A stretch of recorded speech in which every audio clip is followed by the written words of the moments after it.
Hi friends, இன்றைக்கி நம்ம என்ன பார்க்க போகிறோன்னா கத்திரிக்காய் கடைசை எப்படி பண்ணுறதுன்றதை வாங்க பார்க்கலாம். பெரிய வெங்காயம், மீடியம் சைஸ் வெங்காயம் ஒரு 2 வெங்காயம் எடுத்து வச்சுருக்கேன். நெக்ஸ்ட்டு 3 பச்சை மிளகா, உங்கள் காரத்துக்கு ஏற்றாப்புல சேர்த்துக்கோங்க. தக்காளி மீடியம் சைஸ் ஒரு 4 தக்காளி சேர்த்துருக்கேன். அது போக கத்திரிக்காய் 300னா 1/4 கிலோ கட்லி எக்ஸ்ட்ரா ஒரு 50 கிராம் சேர்த்து இருந்துச்சு, வாங்கிக்கோங்கன்னு சொன்னாங்க. சரி ஓகேன்னு சொல்லிட்டு வாங்கிட்டு 300 கத்திரிக்காய் அதை தண்ணிக்குள்ளே போட்டு வச்சுருக்கேன். உங்களுக்கு காரில் இருக்காமல் இருக்கணும் அப்படின்னா லைட்டாக உப்பு போட்டு இதில் நீங்கள் வச்சிட்டிங்க அப்படின்னா உங்களுக்கு காரல் இருக்காது, நல்லாயிருக்கும். நெக்ஸ்ட்டு உருளைக்கிழங்கு நல்லா தோல் சீவி ஒரே ஒரு உருளைக்கிழங்கு மீடியம் சைஸ் எடுத்து வச்சுருக்கேன். சரி வாங்க எப்படி பண்ணலாம் அப்படின்றத பார்க்கலாம். ஃபஸ்ட்டு கத்திரிக்காய் ஃபுல்லாக தண்ணியிலேருந்து எடுத்து உள்ளே போட்டுக்கலாம்.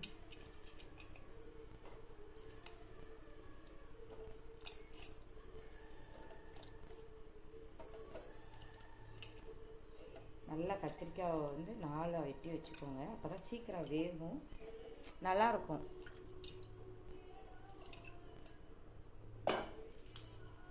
நெக்ஸ்ட் அப்படியே எல்லாத்தையும் உள்ளே போட்டுற வேண்டியதான். ஏன்னா நம்ம குக்கரில் தானே வைக்க போகிறோம். கடைசியாக நம்ம தாளித்து ஊற்றிடலாம், இன்னும் டேஸ்ட்டாக இருக்கும்.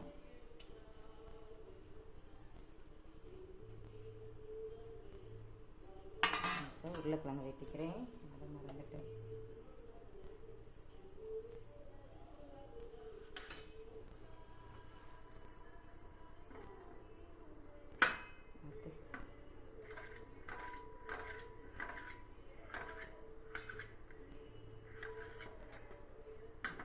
குட்டி குட்டியாக வெட்டி போட்டிங்கன்னா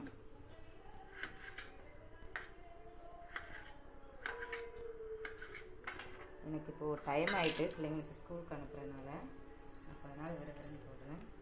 சாம்பார் பொடி ஒரே 1 ஸ்பூன், இதில் இருக்கிறதே அவ்வளோதான் இருக்குது, 1 ஸ்பூன் மட்டும் போட்டுக்கோங்க.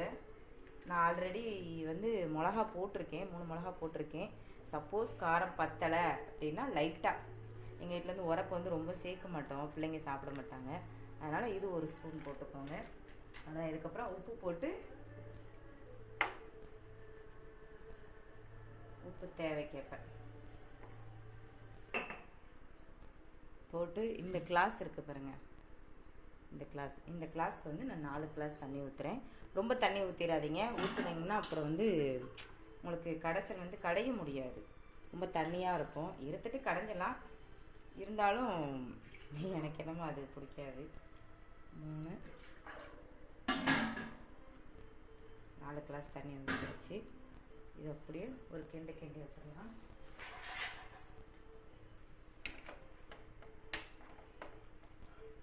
நீங்கள் வைக்கும்போது கொஞ்சம் நல்லா பெரிய பாத்திரத்தில் வச்சுக்கோங்க. நான் அவசரத்துக்கு வைப்போமே இதில் வச்சேன், அது கொஞ்சம் கிண்ட முடியலை. சரி ஓகே, வாங்க மூடி வச்சுட்டு ஒரு 4 விசில், ஒரு 4 விசிலுக்கு அப்புறம் நல்லா இந்த கேஸ்லாம் எடுத்து விட்டுட்டு நெக்ஸ்ட் அதுக்கப்புறம் நம்ம கடைசல் பார்க்கலாம். ஓகே டேஸ்ட் எப்படி இருக்குது என்னன்றதை நீங்கள் வீட்டில் செஞ்சு பார்த்துட்டு கமெண்ட் பண்ணுங்கள். Okay bye.